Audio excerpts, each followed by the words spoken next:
a slash a bash.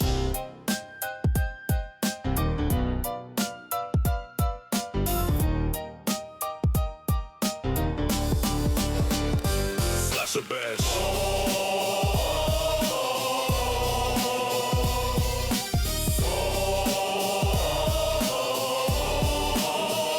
Slash a bash.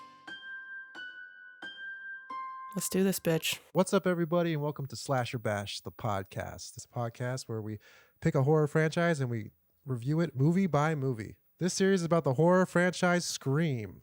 It's going to be our first review of a series, and thanks for joining us. I am here with my lovely co-host, Madison. What's Say up? hello. How are you? I'm good. Cool. It's cold here in Denver. It's freezing. We're not in the same place. I'm in my Nope. apartment in LA, and Madison And what's your is name? You haven't given us your name yet. I don't want people to know my name. No, it's Benjamin. My name is Button? Benjamin, not Button. I don't age backwards, though I wish I did, Amen. and now at least. Do you want to try the intro, and then I'll just choose which one is better, and then when we edit? Or do you want to Sure. just Should we just do a let that couple go? runs at it? Sure.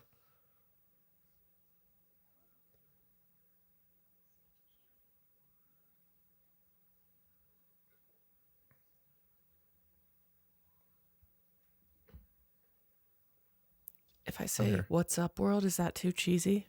What's up, everybody, and welcome to the Fright Guys podcast. Like, once we get What's used to it, I think it... Sorry, I know now I'm interrupting you, but what's up, everyone? Welcome to the podcast where we,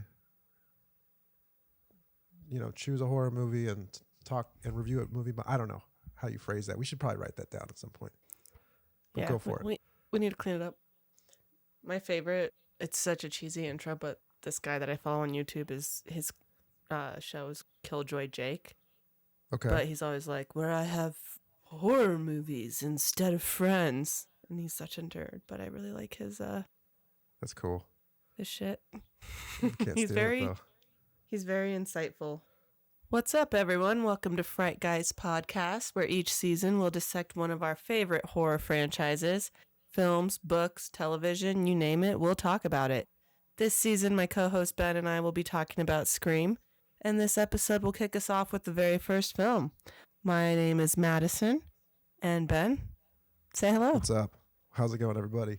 I'm excited to talk Oh, I'm about so excited. Scream. Yeah, so welcome to this podcast. I guess we should let people know who we are and how we know each other first, since this is the very first one. Yeah, so I think so. So Ben and I met working together almost 10 years ago, maybe 8, something like that. Yeah, probably 8. And quickly discovered we had a mutual love of film and could talk movies for hours and hours and hours. And that blossomed into many hours of conversations, which blossomed into this podcast. Yeah, this is something that I think spawned from Scream. I think that we both love that Scream franchise. It's a franchise that we grew up with, right? Like before Scream, slasher movies were sort of like an 80s thing. It was something that we didn't really watch. We didn't grow up around the era of slasher movies, but then this movie came out and sort of brought slasher movies back to the mainstream in a really cool way, right? It was And also so like right at that like coming of age time for us where it was like you're just barely old enough to like go to a sleepover and somebody's rented it and you're not supposed to watch it, but you Exactly. do. Yeah. I love horror films. I love all films, but Yeah. Scream just has been the film forever that has maintained a place in my heart that always holds up, never lets me down. I could watch this movie a million times. Me too. And honestly, like when we had to rewatch it this week, I was like, I'm so happy I get to watch this again, like with purpose.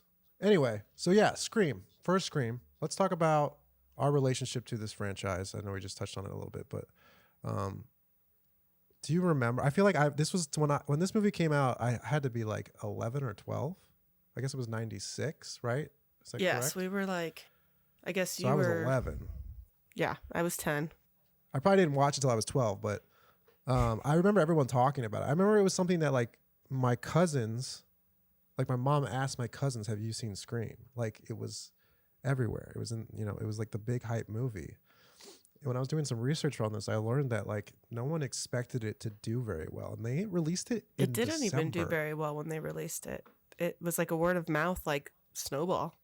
Yeah, back in the day when you could actually build an audience instead of having to like perform right on the first weekend. Yeah, like people started to talk about the movie and how good it was. Especially for like teenagers, especially for young people in their 20s, right? I mean, I remember all the hype around it, but I know that I remember the first time I saw it and it was like a rental at a sleepover in someone's basement. So it was like a year later, but had you like picked like, it, or was it like your friend had picked it out and they had it, or how did that work? my friends had actually seen it in the theater. They like had older sisters and siblings who took them. I was not allowed. So when it finally came out, they rented it so that I could come over for a sleepover to see it. Nice. And I just remember just being so in love with Tatum and so crushed by that garage door. So like they still tease me to this day, like standing behind the couch screaming, "No, Tatum!" Yeah. For me, I watched it with my mom. I forget how, but it was, again, like we were a movie family growing up. So like when a movie like this comes out and everyone's talking about it, I had more sway to convince my parents, I think, to let me watch the movie. The same thing happened with Jurassic Park, because I was like 8 when that came out, and I remember like begging my parents, and it was such a big deal that they eventually took me to see it. But my cousins had talked about it, and we rented it. You know what? It's funny. I don't remember being scared by this movie. I'm sure I was at moments, like at least it was suspenseful enough for me to be on the edge of my seat. But like actual like fright, I don't think I really felt that with this movie. But I think that's why this movie is so cool. Like I think, yeah, some people can get scared by it, but it's also just a fun movie to experience. So I think it doesn't matter that if you feel like you've been scared or not, you're going to enjoy this movie. But anyway, I watched it with my mom, and I remember we were watching it. It was like late at night, or I think my dad was out of town or something. And the phone rang like in the middle of the movie. And I remember that and just being like, holy shit, the phone's ringing. We're watching Does Scream. everybody jump? I don't really remember, but I just remember that moment happening. And I remember being like, you're calling us and we're watching this movie. But anyway, really cool mom to let me watch that. Obviously she was there. And there's no sex. I mean, I guess there is sex, but it's not like, it's more implied really. Sex. For a slasher film, it's definitely not very hardcore. Yeah, exactly. It is. I mean, it's pretty violent to be like there's a lot of blood in this movie. It's pretty brutal. But I agree. It's like something about it feels more tame in a way. But anyway, that's how I first watched it, and obviously it took off. It was a huge thing. They had the second one come out like, I don't know, 2 years later or whatever. And we'll talk about that one next time. I feel like they fast tracked it, but I'm very excited for when we get to that one, because you completely changed my opinion on that film when we discussed it. I did? Like, yeah, you and I discussed it, God, 8 years ago. And wow. You changed my opinion on that film. That's awesome. But I don't even remember what week. I said. It's funny, like who I was 8 years ago and who I am now, I don't know if I would have the same opinion, but I guess we'll find out. All right, cool. So transition. Let's talk about this movie, right? This is going to be full spoilers, by the way. I don't think we even bother with the spoiler-free thing. Like everything we're talking about is about Scream. If you're listening to this, you should watch the movie first. I don't know why you would be listening to two random people talk about this movie if you haven't already seen it. So just a heads up, that's what we're doing. What's interesting, you say like we grew up at this ripe age where we were easily influenced, and so we were really into it. But this movie was like so successful in part because of how much it influenced like all of culture, like the like sales of like caller ID like going through the roof, and like it actually scared like caller ID, like that was like the big like sales burst for them was when this movie came out, and everybody was like, oh my God. That's really cool too. But let's talk about the movie. I don't know, should we just start at the beginning and talk about the opening scene, or like how do we want to do this? Yeah, let's talk about the opening, because honestly I think the opening scene is what like makes this movie so successful in so many ways. Yeah. You have Drew Barrymore, who you think is the lead, getting killed off first. Yeah, genius. But then you have also this incredible scene that's able to build tension for like 13 minutes before anything happens. And it's just like it just sets this tone from like minute one, like, oh, I'm going on an adrenaline ride. Yeah, I think like to first of all, to make a slasher movie in the 90s, like this is the perfect way to do it, right? Like what would that even look like? Like I'm sure people are asking themselves that today when they make it, because like they don't have to worry about cell phones, right? Like and texting people. Like what is the technology right now that would like make this feel modern? Like calling someone someone alone in their house who's about to watch a scary movie. And yeah, I guess I didn't even know this. People thought that Drew Barrymore was like the lead character, like the lead actress in this movie, which I guess she did. Oh yeah. Audition for Neve Campbell, and she almost turned it down because she didn't want to do this like small role, but they convinced her to do it. And it's like one of the most iconic openings, like up there with Jaws, I would even say, for a movie. Yeah. Well, so she says that she auditioned for Neve Campbell, but she was the one who, she says, credits herself with the idea of playing Casey Becker because she said that would flip audiences' minds, like, or just flip them upside down if they were like, wait, what? She's a star.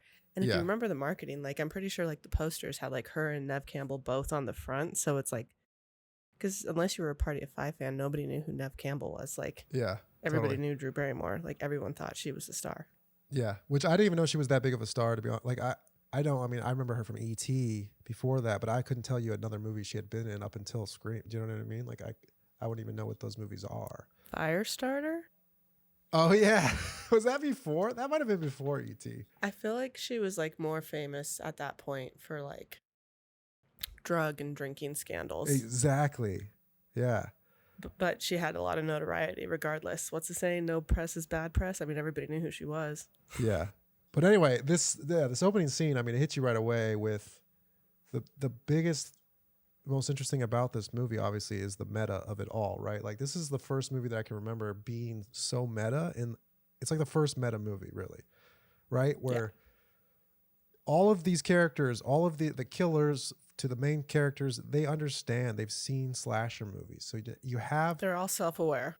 Right. And any slasher movie before this, in that genre, slasher movies don't exist. It's like when you watch a zombie movie sometimes and they pretend like they don't know what a zombie is, right? It's like people are coming back to life. What is happening? It's like, but now it's like, oh, they're zombies, right? Like it was almost an unwritten rule that you couldn't talk about movie fantasy things in the movie you're in. So this is like the first time they were doing that. I wrote down some notes here. I love how right off the bat they're talking about scary movies on the phone. What's your favorite scary movie? They mentioned Freddy Krueger, which is funny how the first one was the only good one because that was also a Wes Craven movie who directed this movie, right? So it's meta upon meta. It's so cool. One of the cool things that you notice right off the bat is like this killer is he's fast. He's not your typical Terminator, slow moving, unstoppable object. He falls over, he trips, he's a total klutz. He's total klutz, and he's like looking for her. There's that shot where she's outside, she's looking in the window, which it's funny because like why wouldn't she just be running away?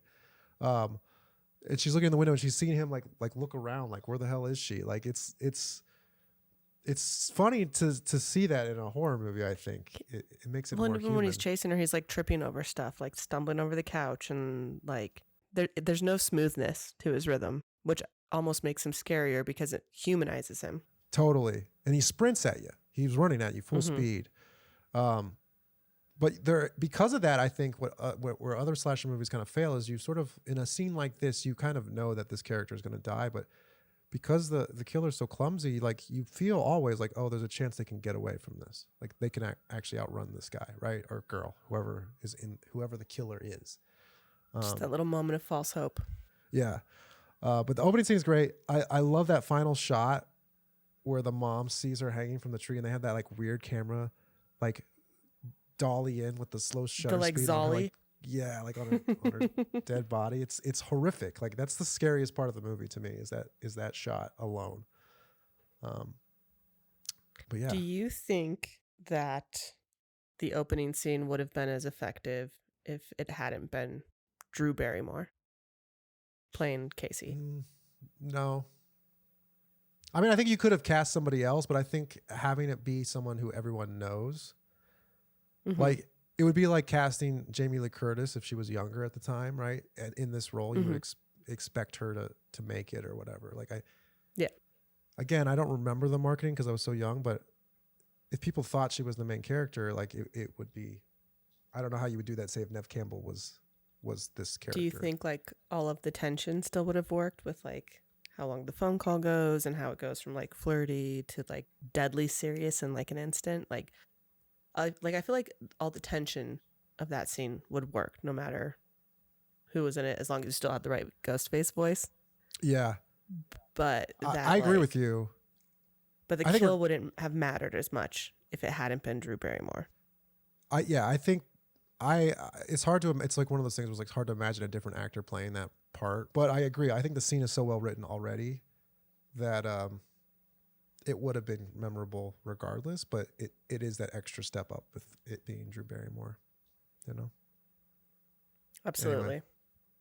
But anyway, also right off the bat, you're noticing what the film does is like the dialogue is great. Yeah, there's this meta thing going on, but the teenagers are they're smart, they're sarcastic, they're quippy. Like they don't they're not like boring characters, which is I think something also that most slasher movies had failed to do, with maybe the exception of Nightmare Before Christmas, Nightmare on Elm Street. Which is interesting. I don't know if you've ever read the script, but I've read the script a couple of times, and like everything that tells you about these characters, it's all in their dialogue. Like the actual character descriptions are like very non-exciting. Like the one that always stood out to me was like Stu Walker, almost the jock, almost the cool kid. He tries too hard. That's it. But it's like all his dialogue that really like brings him to life. Like nothing about the character description makes him like jump off the page for you. Yeah, that's cool. Yeah, I think the casting, honestly, every single casting option in this movie is spot on. Okay. Unpopular opinion. Yeah. Jamie Kennedy drives me crazy. Really? But I think in hindsight now in 2025, I understand that. But I think at the time, I think it works. I think he nailed the character, and I think maybe it's the character that I find annoying. Maybe, yeah. But it was just like, but I remember too at the time, now it works for me, but I remember at the time also thinking that Stu was way too over the top for me. Really? Yeah. It's hard for me to separate it. It's so, to me, you're right. It is over the top for everybody, even what's his name? Kent, who's Jamie Kennedy's character's name? Oh my gosh. Randy. There we go. Yeah, even Randy. It's like, I remember feeling like it was over the top at the time, but like now it's so memorable. It's so ingrained into what that movie is. I don't even care. I don't even notice it. That's just who these characters are, right? Yeah. Even like Gail Weathers, like, you know, which was something we can talk about later, but like was like the total opposite of Monica on Friends, right? Like, and I think that was intentional for her. And she was actually probably the biggest star to be in this movie. I feel like the casting with her was like so nailed in that like she's such a bitch, but you still really like her and want to root for her. Totally. It's like Sarah Michelle Gellar when she's in like all like Helen Shivers and like like it's like that same kind of like nailing that, like being able to walk both lines. Totally. And we'll get more into that too, because I think this movie does something really interesting with media. But anyway, yeah. So this opening scene, I feel like it sets the tone, right?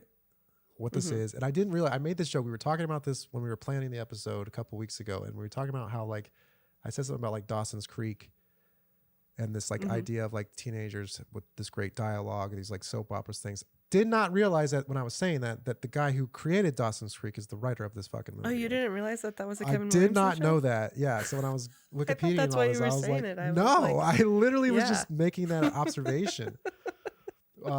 Which probably led to his success and having, you know, being able to sell that show. I don't think that show was out yet when this movie came out. I'm pretty sure he sold Scream. Yeah. Because I remember reading in the book, he was like $100,000 in debt. Oof. And couldn't get especially at that time. Yeah. And he sold Scream. There was like the bidding war for it. And then that was able to get him Dawson's Creek greenlit.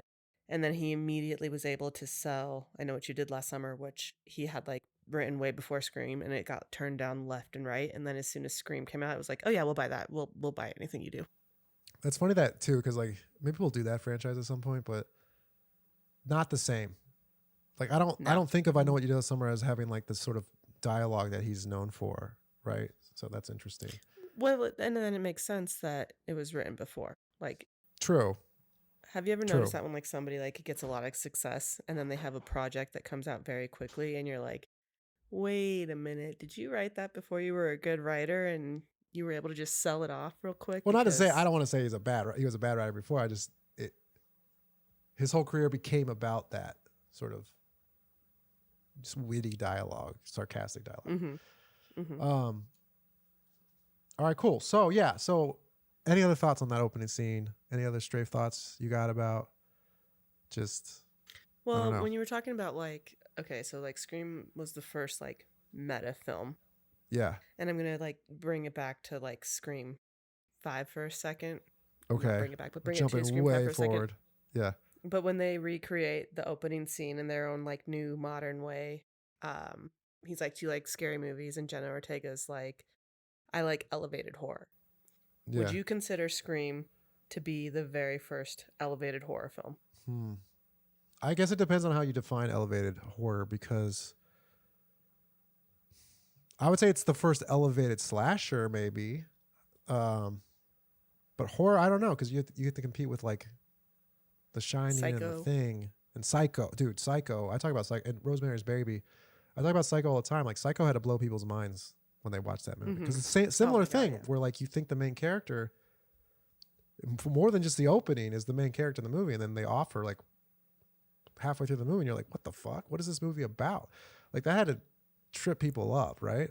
And in fact, I guess that technically is a slasher movie. So it's elevated in ways. Like it's elevated, I think. I wrote down here, like, I think this is the first slasher movie I can remember where I'm invested in every single character to some extent. Like there's not a character that I feel is throwaway. Like I think at least the main cast, I feel like all these people, I know who they are. I know how they would act. I know how they would react. And I don't necessarily want to see them die. Whereas most slasher they're movies, all very well developed. I don't care if they die or not. Like I'm watching this movie to see them die, sort of, right? But in this one, I'm sort of cheering for all of them. And even when, it's also, and if I'm talking too much, please interrupt me, because I tend to do that. Go. But it also, it's a mystery movie too. It like it's a who is the killer story. Yeah, it's a whodunit. And they know that. And yeah. So it's a whodunit and it's a slasher. Yeah. Which do you think it did better? Which do I think did it do better? Yeah. Do you think it was more successful as a whodunit or more successful as a slasher? I think it is. I think it's successful at what it did, regardless. Like I get what you're saying, but I think it's successful as a slasher movie. And I think it's successful because it's a slasher movie that's a whodunit. Do you know what I mean? Like, that is what's separating from most of. Usually, you know who it is. Like, you know who Freddy Krueger is. You know who Michael Myers is. You know who Jason is. Do you think though that it's like a true whodunit? Because it's like, yeah, if like the killer is hiding in plain, like it is so obvious the whole time. They're showing you his shoes. But I gotta say, it's they're showing his shoes. But I think it's so great because like you like whatever his name is in that movie, Billy, right? Billy. You like him though, like I mean, you like him sort of. I mean, he's a douchebag, and he's like he's so terrifying looking. Yeah, but you still sort of like don't want him to be the killer because it's such. Do you know what I mean? Like you're watching the movie and it ends up just being him, and you should be disappointed that it's the most obvious person, but you're not because you kind of like were hoping it wasn't. So it does by the end feel like sort of like I knew it. It was him. You know what I mean? Like this is great. And it's so relevant, especially now with the whole manosphere thing, like to have this character back in the mid 90s who's like so upset about not getting laid that he's such a mama's boy that he tries to kill his girlfriend. Like it is so relevant now. Like watching this movie, I'm like, there's so many parallels with what's happening in the world right now with these characters. And if you made that movie today, people would be pissed. They'd be going online like, oh, the fucking guy wants like, this is such bullshit. This is like the Reddit, basement dweller incel who's just pissed that he can't get laid.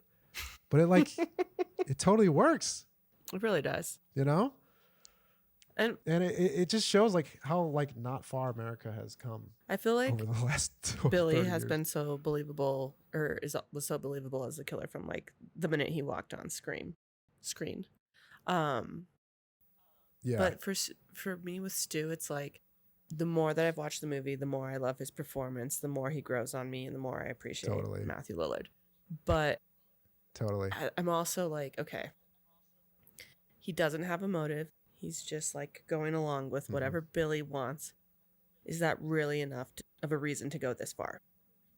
Like, do you believe his? I think so. Yeah. I think this is a good transition because it leads me to like sort of a big point that I think this movie does really well is that if you remember the 90s, we were children, but like the 24 news cycle, the paranoia, the whole, oh, we're desensitizing our kids and they're going to watch all these violent movies and play all these violent video games and then they're going to go kill somebody.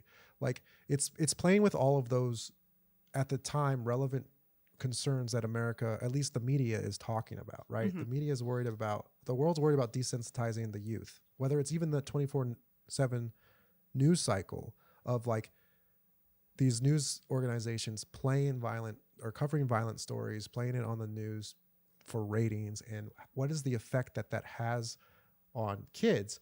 I don't necessarily agree that it has a negative impact or it does, but I think that it's really cool that they put that in the movie as sort of a thing. And I think that's what they're playing with. I think with Billy and Stu, especially, like in the 90s, you have this sort of aimless, sort of overly violent media that's happening. And he's this upper middle class, white kid who, he gets involved in killing people. I don't know. It's just an interesting thing that's happening at the time that I think they do well. And to push that even farther, like most of the exposition you get in this movie, like most of the information about Sidney Prescott's mom and Gail Weathers and Sidney herself comes from news. It comes from the news segments that they're showing in the movie, right? Like you're hearing about the story through the news. And I think that is so perfect. That's so perfect to do it that way because it's so relevant to that time. And it just plays into this theme that goes into, everyone's Gail's motivation, but also the killer's motivation in a way, which I think is cool. Anyway.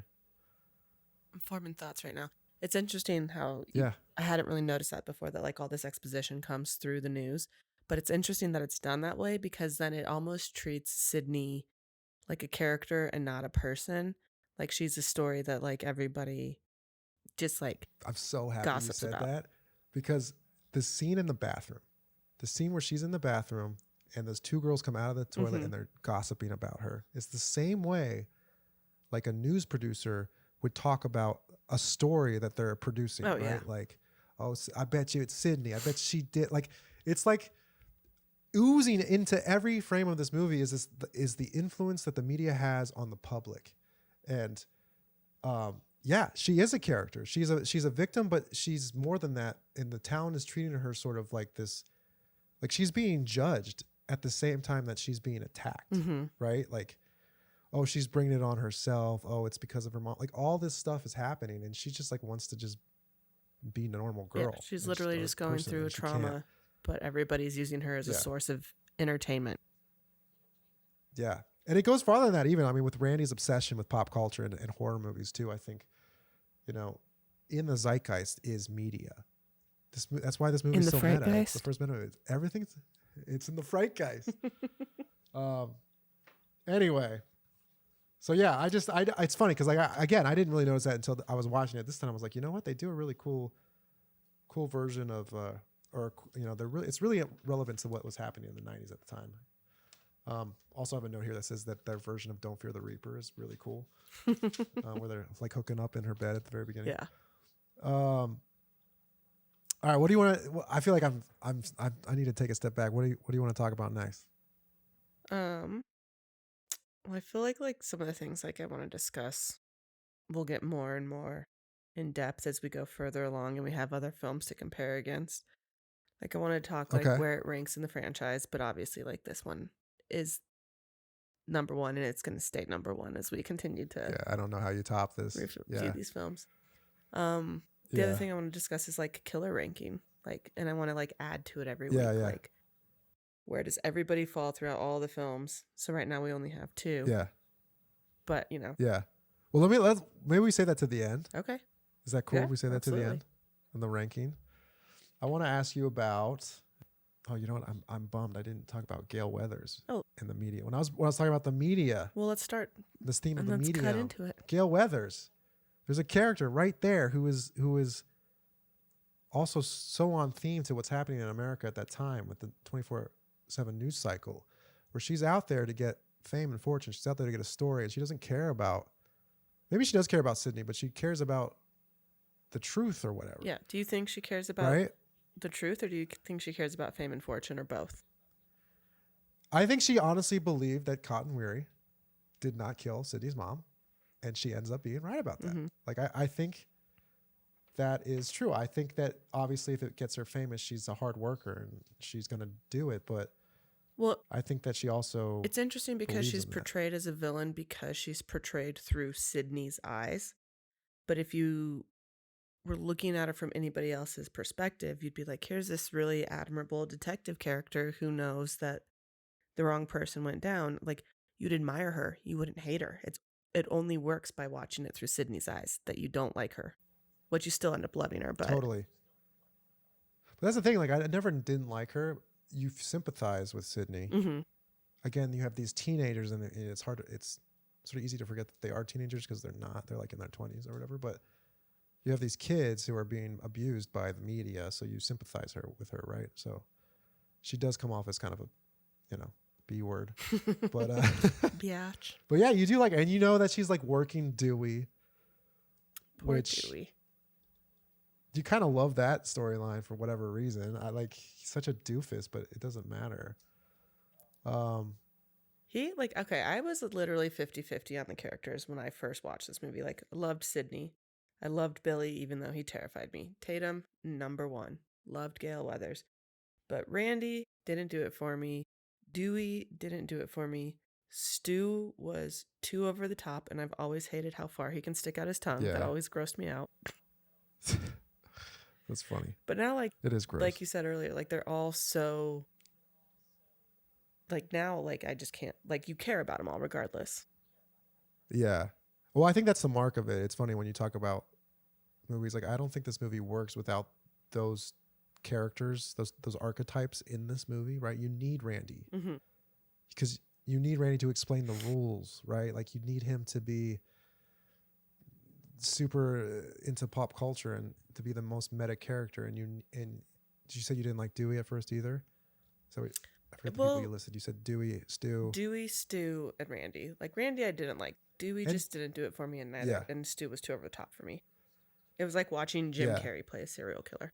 Now I like totally view it very differently, but yeah, it like, I don't know. Would you consider it campy? Like, would you consider Stu's performance campy? Sure. I mean, no, I don't. Again, here's the thing. It's hard for me to watch a movie that I watched when I was a kid and just accepted later in life and see it through a campy lens. Like, yeah, I think you're right. I think if I showed like a 25-year-old Scream for the first time today, they would go, this is so campy. But because I watched it when I was a kid, I can't separate from that. It's like when people say that like Hook is a bad movie. I don't. Wait, what? People say that? Yeah. Hook is like, I see. This is a surprise to us because we're the same age. But like, apparently, everyone thinks Hook is a terrible movie.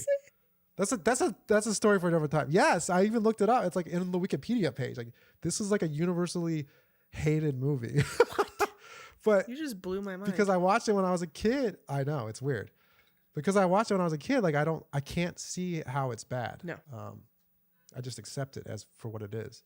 So it's hard for me to see that. But I don't know, like I knew a lot of like people that were similar to Stu growing up, like in the 90s. Like I knew people that were just like clowns and like, were loud and obnoxious. Like, yeah, it's a little over the top, but it's still an works for archetype that me. existed. He works for me all the way through now, but it was in his reveal that he was too much for me. Like the rest of the time I was like, he's just obnoxious, but that worked. And his relationship with Tatum worked for me. But then, you know, like it's that whole, like he tries too hard character description. Like he really You're just jealous. encompass that. But then You're just jealous that he was dating Tatum. I do have a hard time believing that he could pull both Rose McGowan and Drew Barrymore. I'm sorry. It's high school. By the way, I mean, also Rose McGowan, great in this movie. Mm-hmm. Again, like they did such a good job of making these characters like people that weren't weak. Did you know? You know what I mean? Like she can't scream. And so. Oh, really? She didn't tell them that. Does she scream in the movie though? No. So she didn't tell him that she couldn't scream through the audition process. So then when it came time for her to get crushed by the garage door, she yells out "Mom" because she can't scream. Like, I'm sure she can scream, but not like a good camera scream. Yeah. She's no Samara Weaving. Yeah. Who's that? The chick from Ready or Not. Yeah. I mean, I can't say like the cast. I thought even Dewey, like, yeah, I mean, he's, it's David Arquette. You say whatever you want about his acting or whatever, but he fits the role so well, trying to prove himself as a man, but he's just a man child. It's just, I don't know. I have a soft spot for Dewey. You know what I mean? Like living at his mom's house, like little trying real doofus. hard to be a deputy. So what? I don't know. Yeah, exactly. All right, let's talk about real quick, because you made me think of this. The one scene that will never, like, I actually think this was like almost a perfect movie. The script is so good. Mm-hmm. The casting is so good, even the characters that I don't like.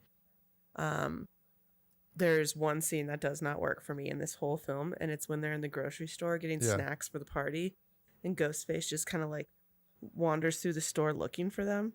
Like, what do you mean nobody would notice Ghostface just walking through a grocery store? Well, I don't even remember this scene. Hang on. When is this? It's after school. Who is it stalking? School gets canceled, and Tatum and Sydney are with Dewey. He like drops him off to go into the grocery store to get snacks, and he's talking to the sheriff while he's like getting his ice cream. Yeah. And they're in the grocery store getting snacks for Stu's party, and Ghostface is like seen in like the reflection of like the frozen door, like the frozen aisle doors. I'm not gonna lie to you. I don't think I've ever noticed that. Are you serious? Oh, it drives me insane. Maybe I did. I like just Ghostface forgot. could just randomly walk through a grocery store and not get caught. Yeah. With two cops sitting right outside. I mean, there's some things like, how did he get in the school? How did he get in that bathroom? Yeah. There's a lot of like suspension of disbelief, but yeah, I kind of get that. I guess maybe they're trying to throw you off of who it is because you think it might be the sheriff for a second or whatever. And they're like, oh no, he's in the window. Let's talk about the tropes that this broke. Yes. I think that's another really cool thing that this movie does. Like, right? Like you have characters like Neve Campbell's character who is like fights back. She is on the phone with him like the first time he calls her when she's at home by herself, and like she's not putting up with it. She's like, fuck you. Yeah. What am I doing? What am I doing? They're talking about scary movies. She's like, movies, it's insulting. Like they always have this person run upstairs instead of out of the house like they should be doing, right? Which I think is brilliant because then they come up with a reason why she has to then do that in the movie, which is so cool. But I think that's the biggest thing to me that subs out is like they can actually fight back this killer. They're fighting the killer and they're sort of hurting him or her because we don't know who it is at this point. Which is something that I don't think you normally saw in slasher movies. No, not at all. Like you just got the hands up and then they're not helpless. Yeah. Right? Like Neve Campbell especially. They all fight back. Like, I mean, even like Casey, like before it escalates, like on the phone is like very like not having it when he's trying to flirt and is like very uninterested and eventually gets wrapped up in playing along. But like, or Tatum with like her like whole scene in the garage and like giving him shit and like, dude, cut Casper. Like, there's not a weak, I love this. There's not a weak woman in that movie. Yeah, totally. And it's not even like, I don't even think they like, maybe this is not cool to say, but like, I don't think they were just thinking of that. I think they were just like, let's make these real people, real characters. They weren't trying to make a point. They were just saying this is like, because they still get attacked and they still get hurt and they still are scared, right? Like there's a difference. But yeah, they're not idiots. They're not fragile. They're not weak. they have a survival instinct and they're using Yeah. it. I think that's what's really cool about it, right? I want to, and maybe this is a jarring transition, but I want to talk about like how good Wes Craven is as far as like foreshadowing goes. He wasn't their first choice to do this movie, and in fact, I guess when the producers were getting dailies, they wanted to they fire wanted him. to fire him.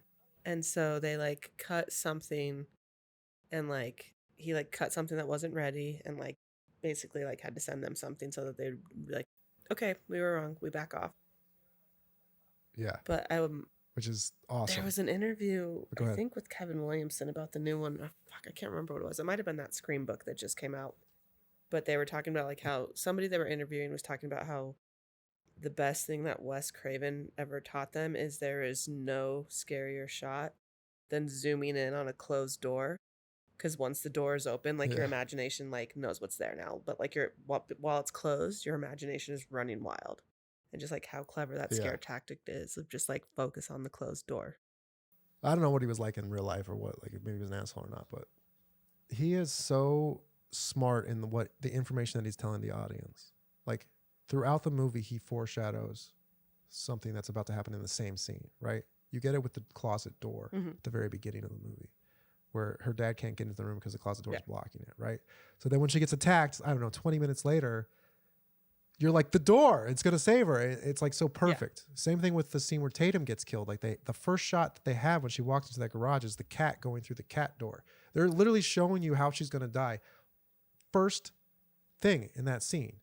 And then she ends up in that cat door. Like, you know it as the audience. You're like, oh, she can get through the cat door. And then it's like, oh, fuck, now she's fucked. Mm-hmm. Same thing with the delay, which is my favorite cool little thing in this movie is that where they set up the camera in the house at the party at the end and there's a 30-second delay or whatever. They're like, fuck, there's a 30-second delay or whatever. So that way, when they're in the thing and the killer's chasing them, he's like, oh shit, you're like, he's already there. Yep. Like he does such a great job of setting up these like little things that you don't even really are consciously remembering. And then, but subconsciously when the reveal happens later, you're like, oh yeah, I knew that cat door was there.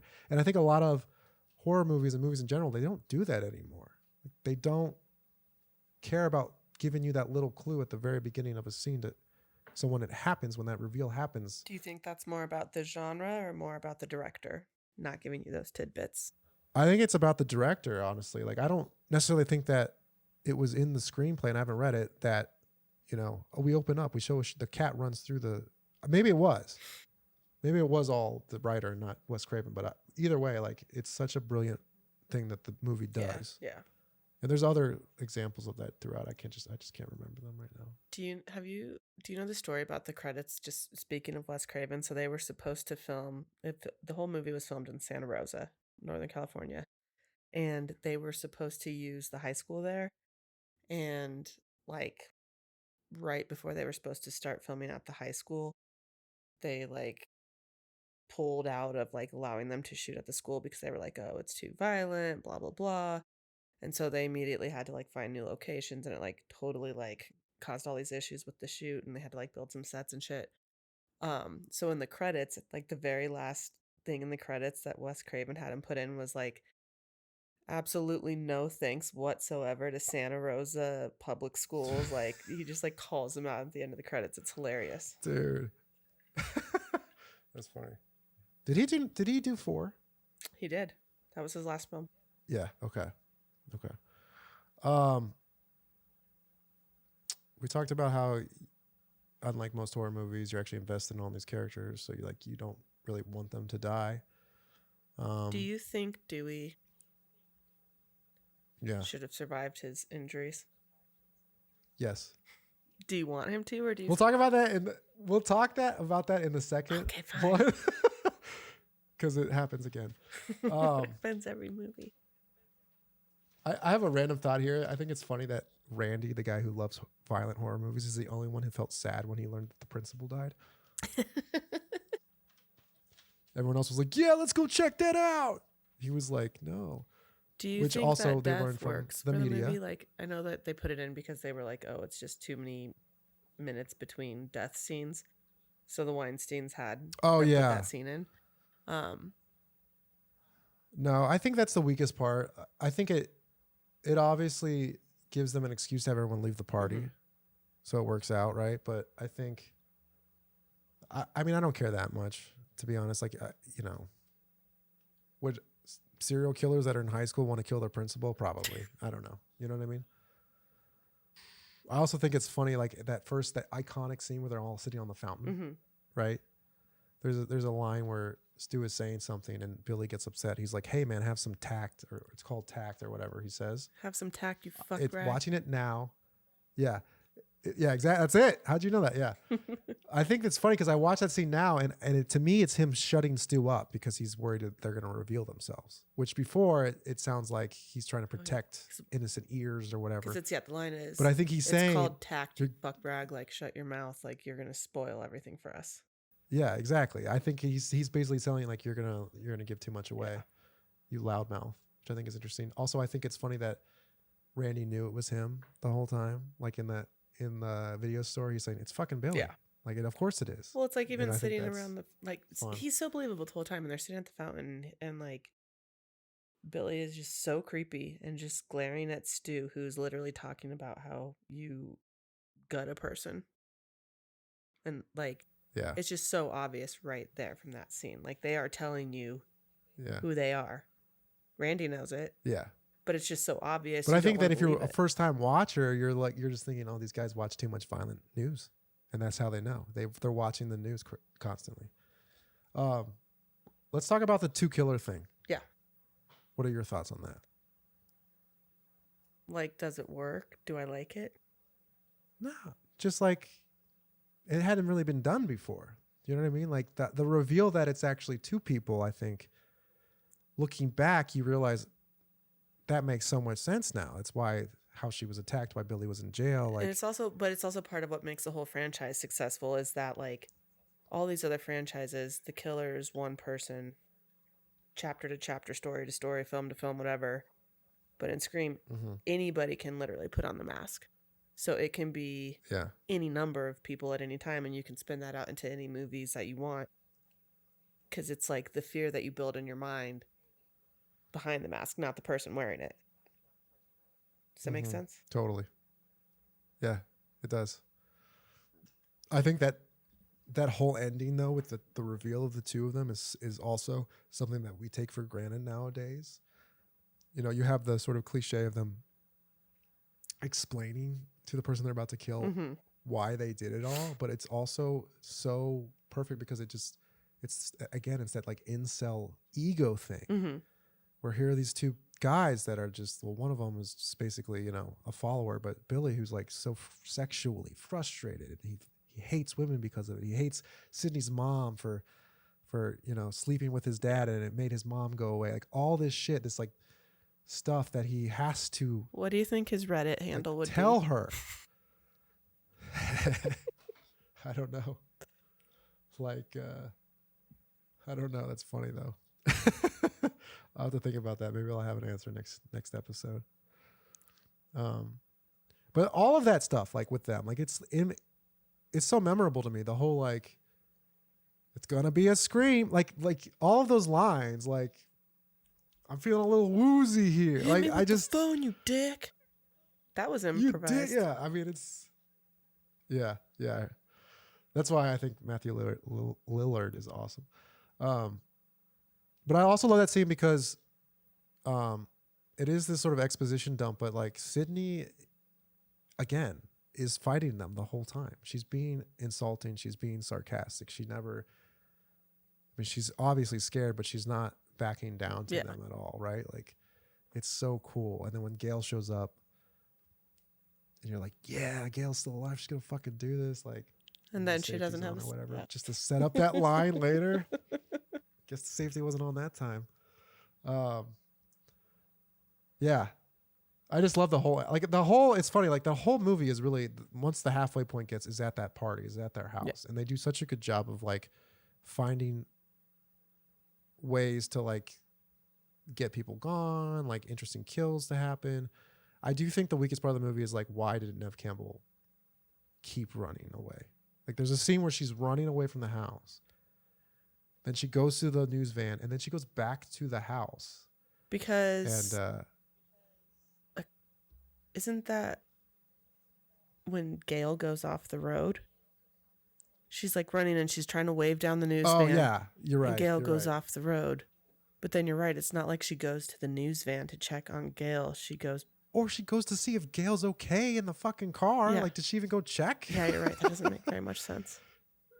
That I think is the weakest part of the movie. But fuck it. Well, don't I even wonder care. if it's like, okay, like they're in the middle of nowhere, so it's supposed to be like this van is her hope to get out of there. And when the van goes and crashes, still, she should have gone to the van, but like go. Yeah. It is what it is. Pointing out plot Also, holes. that iconic scene where like she's in the car and she's locking the side, and the other. And then Oh my the God, other it's so lock opens on terrifying. The other side, and then like he comes in through the back. Great scene. And like fuck you both. When they're like Randy and Stuart's like, it's not me, it's him, and she's just like fuck you both. Shuts the door. Slams the door on them. Yeah. I love that.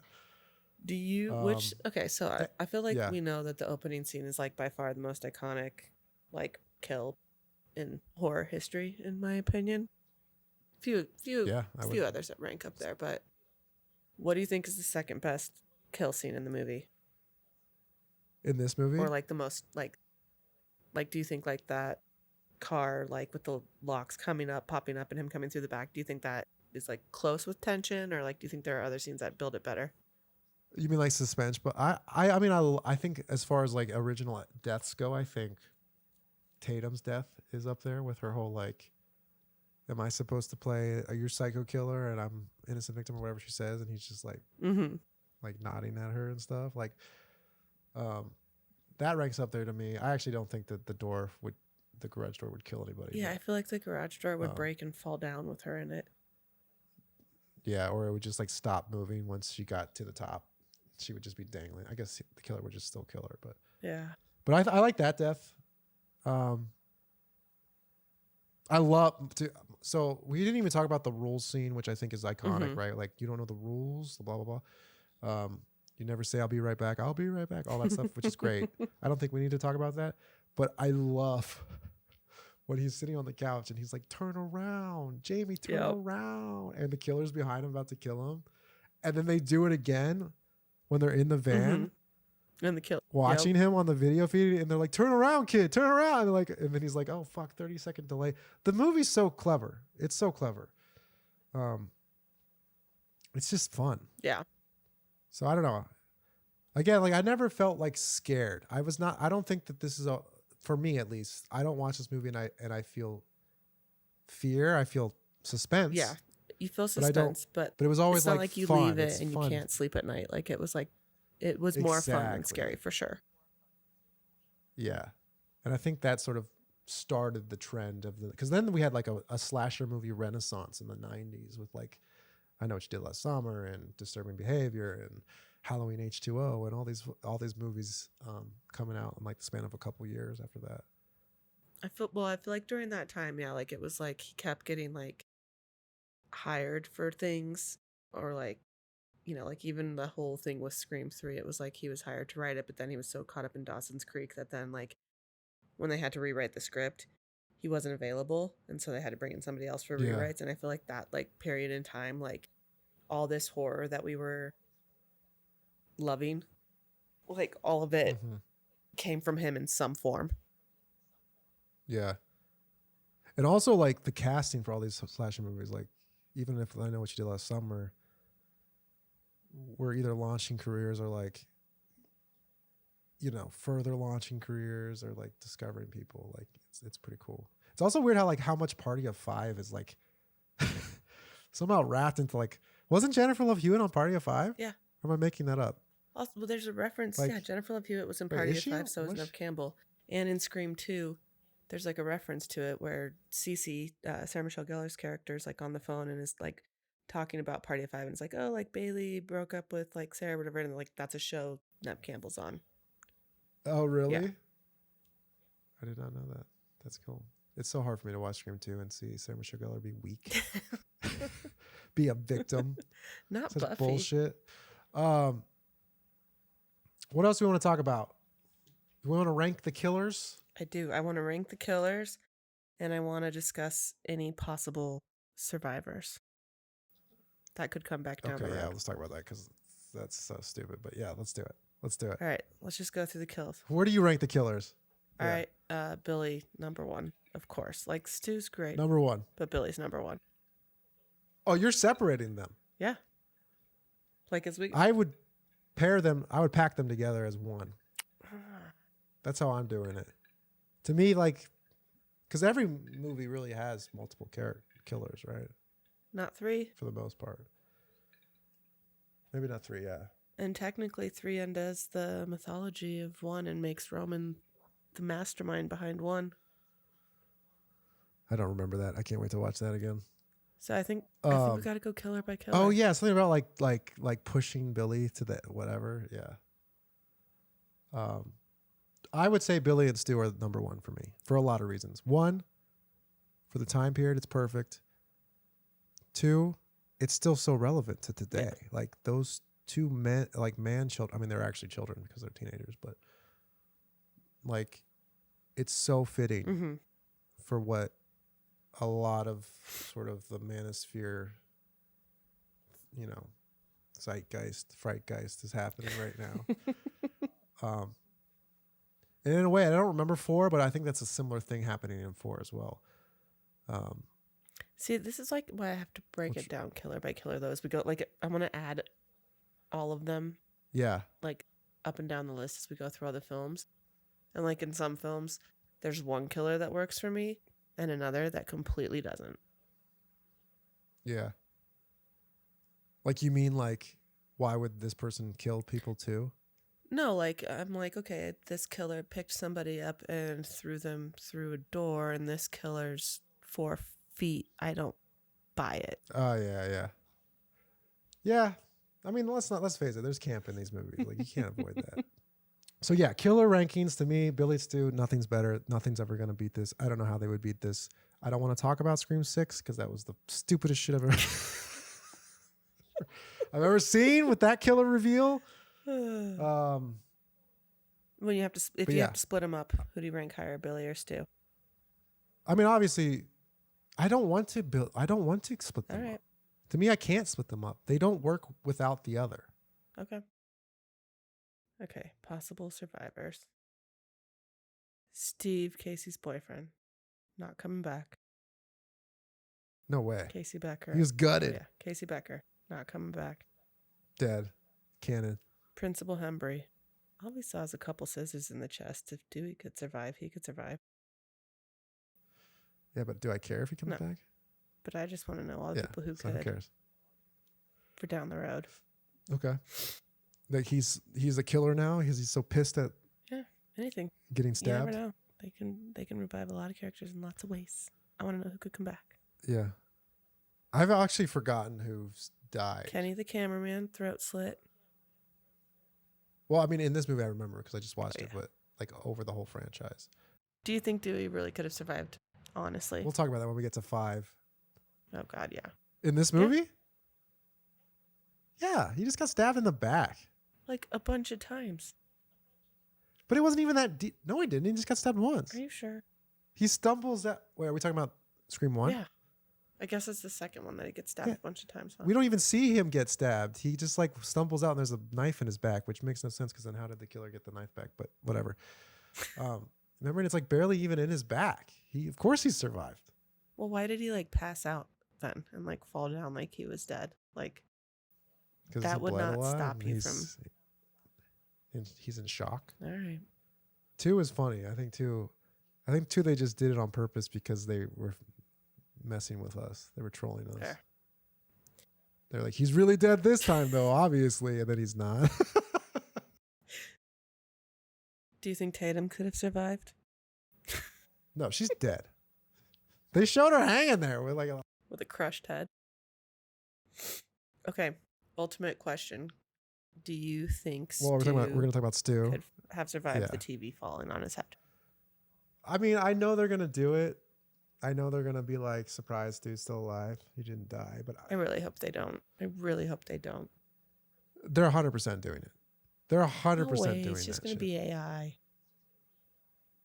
What do you mean? Like, I think she's going to get calls from Stu, like, see his face talking to her like FaceTime, but it's just going to be AI. And that the killer's not actually going to be Stu. Isn't he like officially cast in this movie though? Yeah. because I think like she's gonna get like FaceTimes from Stu, but it's gonna be like AI Stu. Like I think the new movie's gonna be a Interesting. commentary on AI and deep fakes and all of that. That'd be kind of cool. I don't know. I hope he's dead. I mean, I don't think he could survive getting electrocuted. Yeah, I read once that it's like impossible to survive getting electrocuted in the head. Yeah. But it's also Scream. Yeah. Look at Dewey. Yeah. With that one little knife. Yeah, wound. I think honestly, we'll talk about this. I think maybe we briefly talk about it right now. But this new movie, I have a lot of mixed feelings about. Mainly because like I'm upset that they're dropping the entire storyline of what they've been building up for 2 movies. Yeah. To basically do a reboot and I think they're playing the nostalgia thing real hard where they're like, remember Scream, millennials? Like here it is again. Like it's exactly the same and even Stu is back. That's what got me excited for 5 though, was that they like recreated the opening scene. Like that worked for me. And I am excited for this one. Because I love Kevin Williamson. And so I'm actually excited to see if he can direct now or if he can only write. Well, I'm looking forward to it too. You're right. I shouldn't be judging it yet. The test reviews just came out. I'm more annoyed that they dropped it. Rated it really high. Yeah. What does that mean though? I used to do that. Do you know that? Oh, jealous. I want to Like do that. 10 years ago or something. I was doing data entry for the screenings for like these test things. Really? And it was always like the dumbest comments. Like what? I didn't like this character because they smoked. It's stuff like that. And you're just like, oh God, why are we asking these people what their thoughts are? I thought it was funny that with James Gunn's Superman that came out this year that they had to remove the scene of Crypto getting punched because it tested so poorly. Like, first of all, the dog's not even real. It's a CGI dog, and it's a super dog. Yep. No one wants to see that CGI dog get punched in the chops. Anyway, yeah. So, for me, best killer of the whole franchise is, and I'm not going to split them up, is Billy and Stu. They're the best. All right. Well, we'll see how Billy and Stu stack up next week. Next week, I guess I got to watch that. I might watch that tonight, actually. Nice. Scream 2. It's only 9 o'clock, so. When are we recording? Oh, we should sign off first. Let's do that. Okay. Do you want to sign off or do you want me to sign off? You sign off. I think I did the intro, right? All right. Well, this is great. This is fun. I hope everyone likes it out there. And yeah, next week will be Scream 2. Hell yeah. Hell yeah. Let's go. All right. I'm going to hit end record. I don't know.